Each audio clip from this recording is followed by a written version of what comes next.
This video is going to be about modern anti-Semitism and also a little bit about anti-Catholicism. So I guess we'll start with the Catholics first. And really what you have today is a bunch of political correctness, which goes totally against America's history.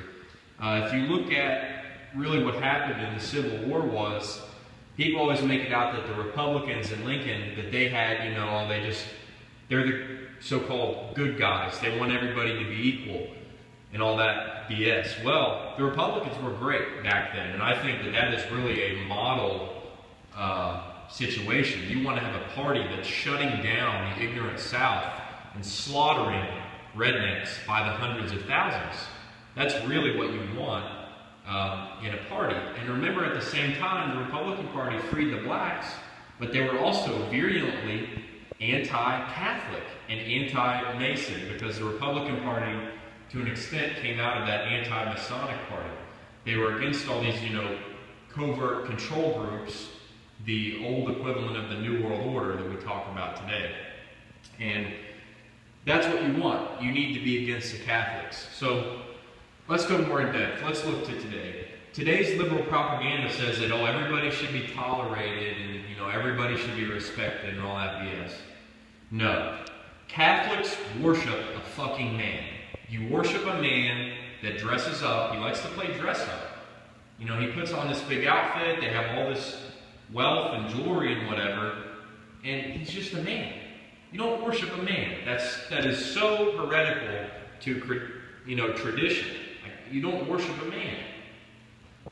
He is not a living God. The Pope is basically just a representative for all the other pedophile priests. Catholicism, why people are turning against you and hating you, not only do you worship that fucking Pope, you've been against gay marriage from day one. We're seeing where you're going with this. So on one hand, basically the Catholic religion seems to say we're going to rape the little boys, but then when the little boys that we rape grow up and maybe want to have a gay marriage, we're not going to allow them to. And then the cycle of abuse repeats itself. You've caused untold poverty in Africa by opposing birth control. And I've maybe not covered overpopulation and what I think of that other idea. I think overpopulation is BS.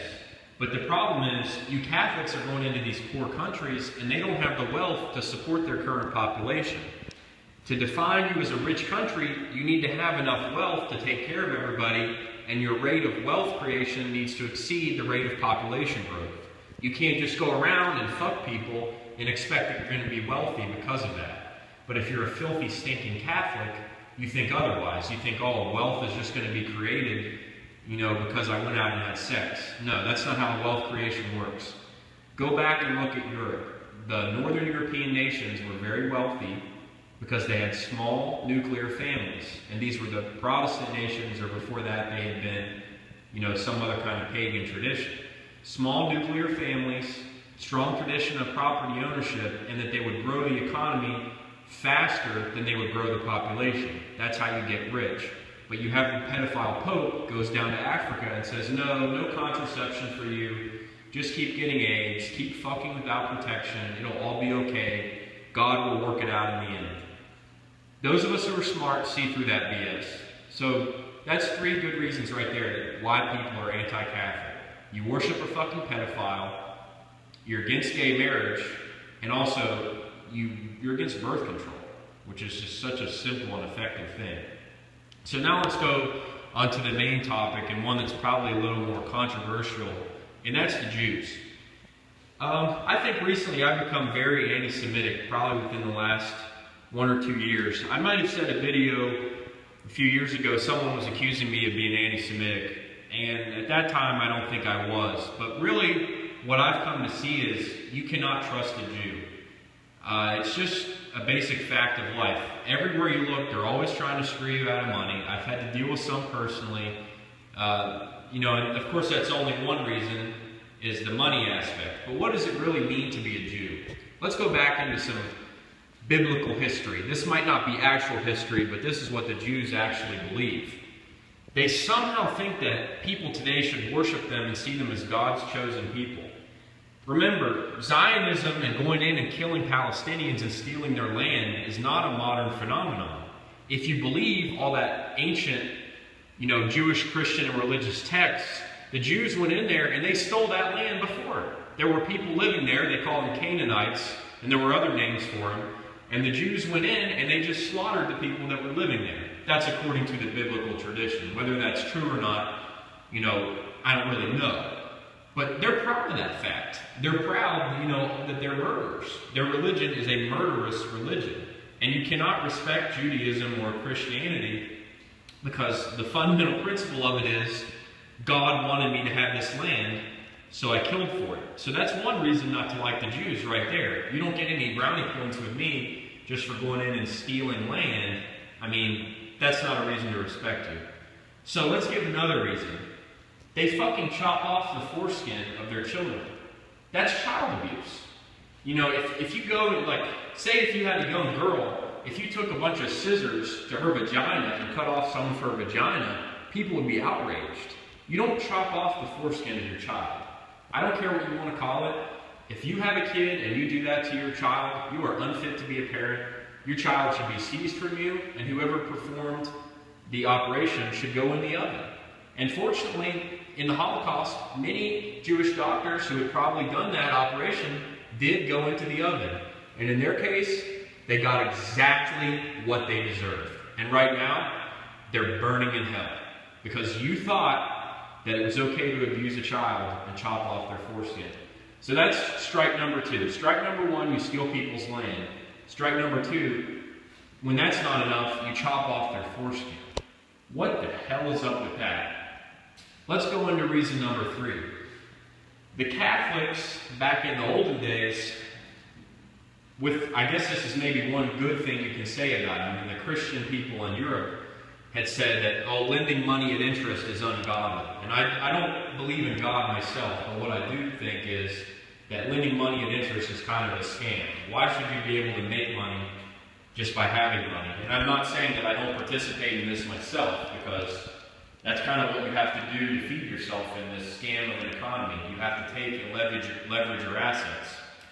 But anyway, back to the Jews. So the Christians said, this is not something we want to fool around with. Well, the damn greedy Jews, the Christians wrote in a loophole for them. And that's how you kind of got this image of the Jews as a parasite. And when you make that Jews can only be the ones that are lending money to interest to the Christians, that's going to become a financial reality. And in a way, you had Hitler complaining about the Jews and all of their corruption and everything. But in reality, the people of Europe, you brought this on yourself. Christians brought on that image of a Jewish financier or whatever. And this is maybe one thing that can be said about the Jews to exonerate them. I don't think that there's anything in their genetics or really their religion that made them this greedy like they are today. It's just the fact that for whatever reason they had it written in the laws that they were the only ones who could be financial parasites. And generation after generation, if you're the only one that's allowed to be a parasite and you're the only one who can be the moneylender, then you are going to carry those behaviors on into modern times. And you really are going to be very wealthy now that that's an acceptable method of finance. And that's why you have all these Jews at Goldman Sachs and these top investment banks. It goes back hundreds and hundreds of years because they were allowed to lend the money out at interest. So anyway, I covered 3 things for the Catholics, and I think I'll leave it for 3 things with the Jews, and why people are anti-Semitic and why they're going to continue to be so. And number 1 is, you steal land. You've always been stealing land, and you're still stealing land today. And for some reason, you think that makes you God's chosen people. Well, he sent 6 million of you to the ovens. So no, you're not God's chosen people, I can tell you that. Then the second reason, you chop foreskins. And the third reason is that you're financial parasites. It might not be your fault. You guys might not have been raised. That might not be in your genetics, I'm saying. But a lot of you have that, and it's not in your blood, but it is in your tradition. Those cultural traditions have been passed down. And you can blame the Christian Europeans and the Catholics for that. So, yeah, that's about it. But just remember, I'm not politically correct, and most people deep down are not. There are good reasons to be anti-Catholic, and there are good reasons not to like the Jews. If someone has a stupid religious belief or tradition you call them out on it, and you tell them to stop doing it. Just like Lincoln did when they killed hundreds of thousands of Southerners, and they all deserved it. If there's not a single Confederate soldier that died who's not in hell, they're all there. If there was a Southern child that fought in those armies, if you were a child, that child died and his body was a rotting corpse, I would piss on his grave in a heartbeat. Have a nice day.